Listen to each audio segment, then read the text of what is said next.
একটি অপতথ্য বা তথ্যের বিকৃতি গোটা দেশকে অস্থিতিশীল করে ফেলতে পারে, মানুষে মানুষে তৈরি করতে পারে বিভেদ। তাই জাতীয় স্বার্থেই প্রয়োজন এসব অপতথ্যের বিপরীতে সঠিক তথ্যটি তুলে ধরা। সেই কাজটি করতে এসেছি আমি রুবাইয়াত অদিতি।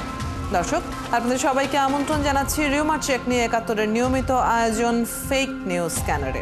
আজ আমাদের সাথে অতিথি হিসেবে যুক্ত থাকছেন বিএনপির কেন্দ্রীয় কমিটির তথ্য ও প্রযুক্তি বিষয়ক সম্পাদক অধ্যাপক ওয়াহিদুজ্জামান অ্যাপোলো এবং সুপ্রিম কোর্টের আইনজীবী ব্যারিস্টার নাসরিন সুলতানা মিলি।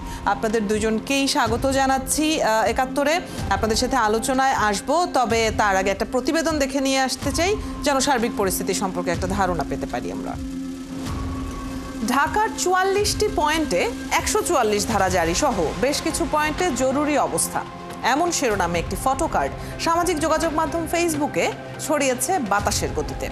মুহূর্তেই কমেন্ট সেকশনে নানা উত্তেজনা। শেষমেশ ফ্যাক্ট চেক করে জানা গেল এটা ছিল গুজব। ওদিকে মধ্যরাতে ফেসবুকে ভাইরাল সাবেক স্বরাষ্ট্রমন্ত্রী আসাদুজ্জামান খান কামাল ভারতের দেবী শেঠি হাসপাতালে মারা গেছেন। পরে জানা যায় এটাও ছিল স্রেফ গুজব। দর্শক, সংবেদনশীল এমন ৫টি অপতথ্যের ফ্যাক্ট চেক আমার হাতে, চলুন দেখে নিই।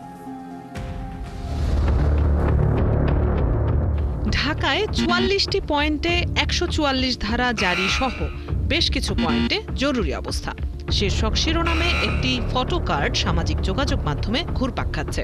ফ্যাক্ট চেক করে জানা যায় বিষয়টি ছিল অপতথ্য। প্রকৃতপক্ষে গুজব ছড়ানোর জন্য আলোচিত দাবিটি সামাজিক যোগাযোগ মাধ্যমে ছড়িয়ে দেওয়া হয়েছে।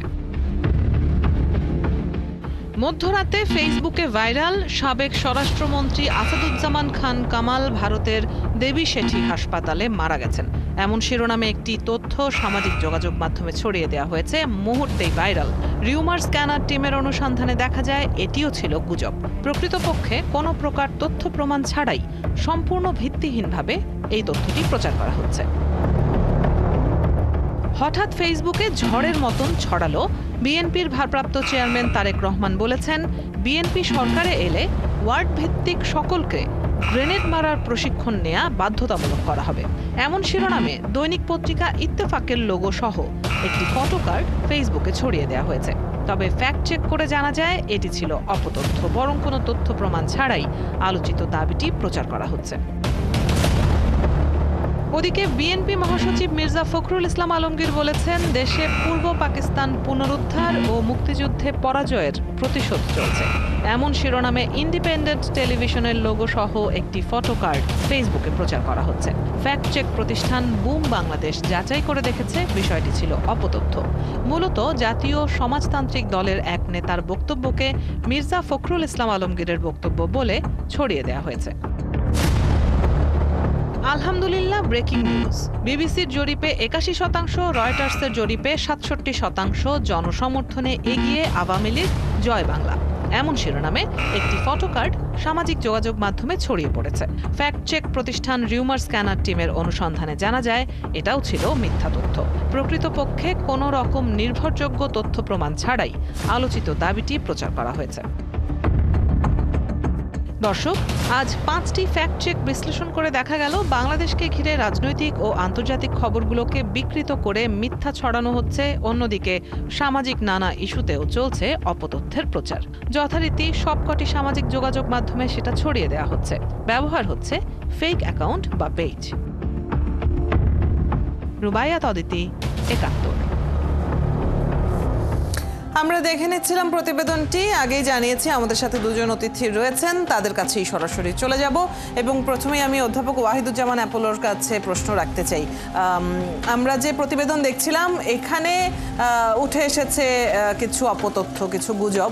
এছাড়াও আসলে নানান গুজব রয়েছে যেটা দলগতভাবে বিএনপিকে কেন্দ্র করে অপতথ্যগুলো ছড়ানো হচ্ছে। এই ধরনের পরিস্থিতিতে দলের পক্ষ থেকে কি পদক্ষেপ নেওয়া হয় বা নেওয়া যেতে পারে? মিসইনফরমেশন, ডিসইনফরমেশন এবং কনফিউজিং ইনফরমেশন এই রাজনীতির মাঠে দুর্দান্তভাবে ব্যবহার করা হচ্ছে এবং এটার ভিকটিম হচ্ছে অ্যাকচুয়ালি জনপ্রিয় দলগুলো। যদি যুক্তরাষ্ট্রের কথা চিন্তা করেন, গত নির্বাচনের আগে এখানে 12 ঘন্টা আগে হঠাৎ করে ডিপ ফেক ভিডিও কিছু ছেড়ে দেওয়া হয়েছিল, যেটা এখানকার নির্বাচনে খুব মারাত্মকভাবে প্রভাব ফেলেছিল বলে এখন দেখা যাচ্ছে।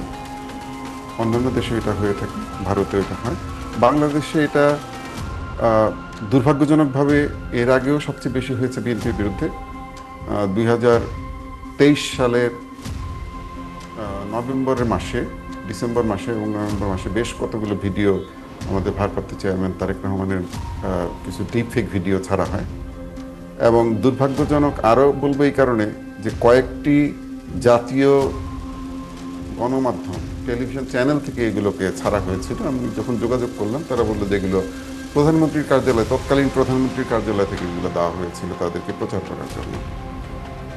পরবর্তীতে আমি ফিনান্সিয়াল টাইমসের সাথে যোগাযোগ করে, এবং এগুলো ফেসবুক থেকে ইউটিউব থেকে ডিলিট করানো যাচ্ছিল না এগুলো, কারণ হচ্ছে যে সরকারের পক্ষ থেকে করা হয়েছে।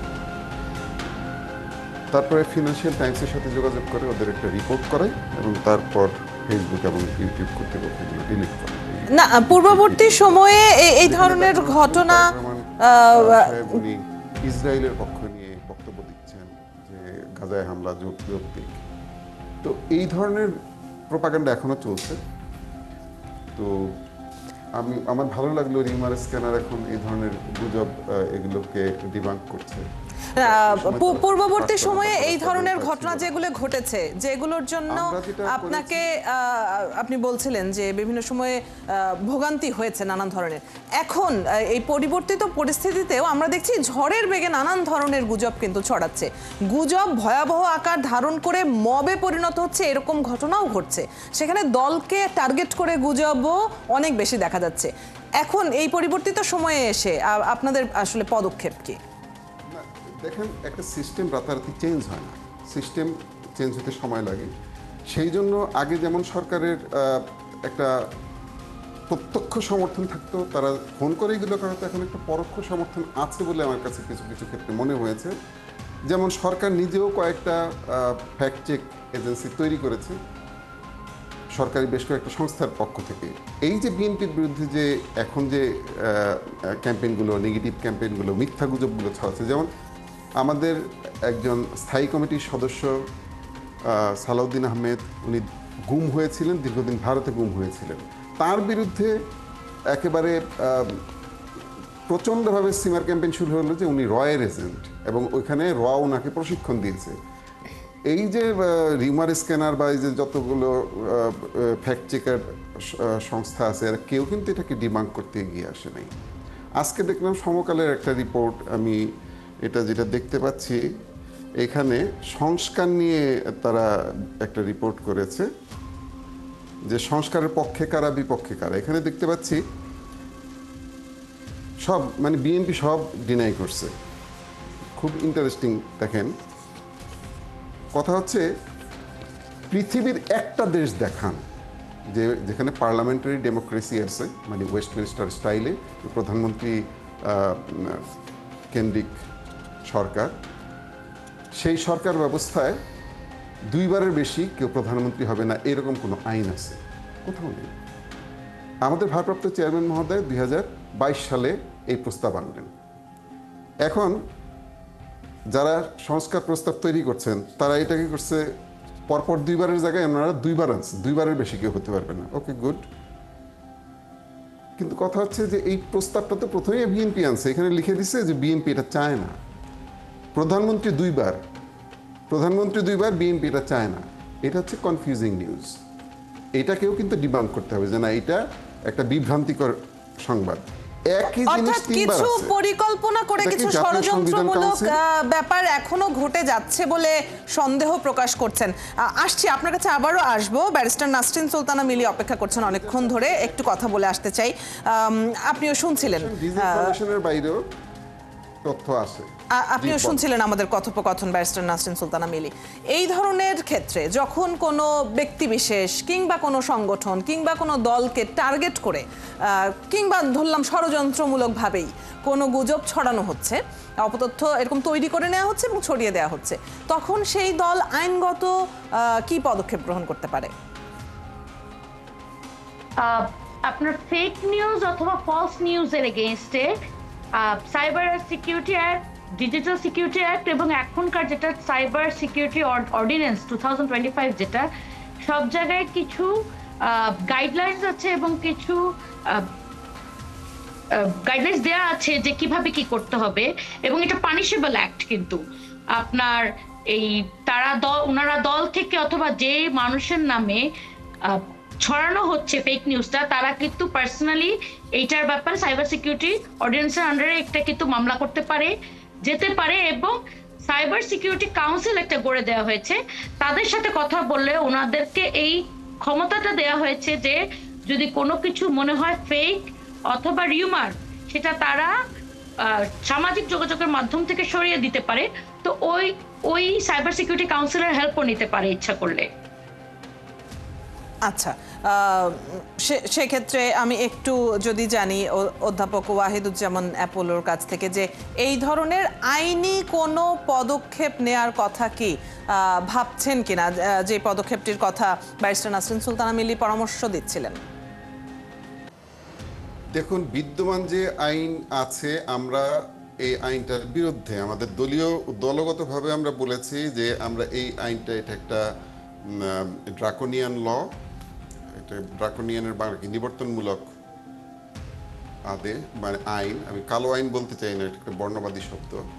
তো এই আইনটা আমরা বাতিল করব। সো এই আইনে আমরা তো অবশ্যই যেতে চাইবো না। আমরা বরঞ্চ মনে করি যে সরকারি সংস্থাগুলো এই ধরনের ফেক আইডিগুলো, যেহেতু তারা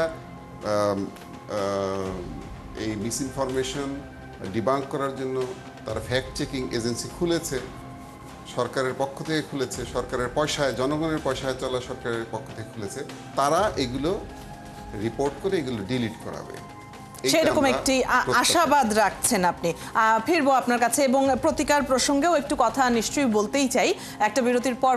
দর্শক, আমাদের সাথে আজ অতিথি হিসেবে রয়েছেন বিএনপির কেন্দ্রীয় কমিটির তথ্য ও প্রযুক্তি বিষয়ক সম্পাদক অধ্যাপক ওয়াহিদুজ্জামান অ্যাপোলো এবং সুপ্রিম কোর্টের আইনজীবী ব্যারিস্টার নাসরিন সুলতানা মিলি। আপনাদের কাছে ফিরছি আবারও। ব্যারিস্টার নাসরিন সুলতানা মিলি, আপনি বলছিলেন যে আইন, বিদ্যমান আইনে এই ধরনের সমস্যার সমাধানের পথ দেখছেন, কিন্তু আমরা অনেক ক্ষেত্রেই দেখি কিছু স্ট্যাটাস, কিছু গণমাধ্যমের লোগো নকল করে বানানো, এডিট করে বানানো কিছু গুজব যেগুলো ছড়িয়ে দেওয়া হচ্ছে, এগুলো আবার মানুষ না বুঝেও তো ছড়াচ্ছে। সবাই যে ষড়যন্ত্রের অংশ এমনটিও নয়। সেই ক্ষেত্রে আইনের প্রয়োগ কি যথেষ্ট চ্যালেঞ্জিং নয়? জি, এইটা আসলে আমরা মাঝে মধ্যে দুষ্টুমি করে বলি যে শাখের করা। আপনি যদি এই আইনটার কিছু হয়তো আরেকটু ইজি করে দিতে হবে, বাট আইনের যদি কিছুটা প্রয়োগও না থাকে, তাহলে আপনার যে এখন যে বড় একটা জায়গা যে সাইবার স্পেস এবং সোশ্যাল মিডিয়া, এই জায়গায় যে সাইবার ক্রাইম গুলো হয়, যে ফেক নিউজ, তারপর ইনসাইটমেন্ট করা হয়, তারপর রিউমার্স ছড়ানো হয়, সেই জায়গাগুলোকে তাহলে, অথবা সাইবার বুলিং হয়, এটা কন্টেইন করবেন কিভাবে? আবার এই যে না বুঝে অনেককে শেয়ার দিয়ে দিচ্ছে, সেই জায়গাটাকে খেয়াল রাখতে হবে যখন আপনি অ্যাপ্লিকেশন করবেন কেস টু কেস। আপনি যখন এই একটা পার কেস ধরে ধরে দেখতে হবে যে এটা কি ভুলে শেয়ার করা, নাকি আপনি ধরেন আমি একটা জিনিস দেখে শেয়ার করলাম একটা নিউজ থেকে, আর কেউ একজন পার্টিকুলারলি ওই ফটো কার্ডটা বানিয়ে অরিজিনালি দিল, তার মধ্যে তো দুটোর মধ্যে ক্রাইমের ডিফারেন্স আছে। সেই ডিফারেন্সিয়েটটা হলো আপনার কেস টু কেস ধরে করতে হবে, না হলে আসলে তো এইখানে নিবর্তনমূলক আইন হিসেবে প্রতিষ্ঠিত হওয়ার সুযোগ আছে। কিন্তু জি, অধ্যাপক ওয়াহিদুজ্জামান অ্যাপোলো, এই জায়গাটি ধরেই আসতে চাই যে এই ধরনের গুজব, অপতথ্য, ফেক নিউজ, এগুলো আসলে দলের জনপ্রিয়তাতে কোনো ধরনের বিরূপ প্রভাব ফেলে কিনা, এই ধরনের আশঙ্কা আছে কিনা? দলের জনপ্রিয়তাতে এটা খুব বেশি প্রভাব ফেলে না। এটা প্রভাব ফেলে হচ্ছে নির্বাচনের সময় সিদ্ধান্ত গ্রহণে। মনে করেন ভোট আগামীকাল সকালে, আর আপনি এই মুহূর্তে এমন একটা ফেক নিউজ বা এমন একটা ডিপ ফেক ভিডিও ছেড়ে দিলেন মার্কেটে, যেটা আপনি আইনি প্রক্রিয়ায় যেতে আরও 3 মাস লাগবে, বিচার শাস্তি পেতে আরও 6 মাস লাগবে মিনিমাম। সো এই ধরনের কন্টেন্ট এর বিরুদ্ধে তাৎক্ষণিক ব্যবস্থা নিতে হবে। বিষয় হচ্ছে, যখন আপনি একটা প্রযুক্তির দিকে যাবেন, সেই প্রযুক্তির পজিটিভ এবং নেগেটিভ দুইটা সাইড থাকবে।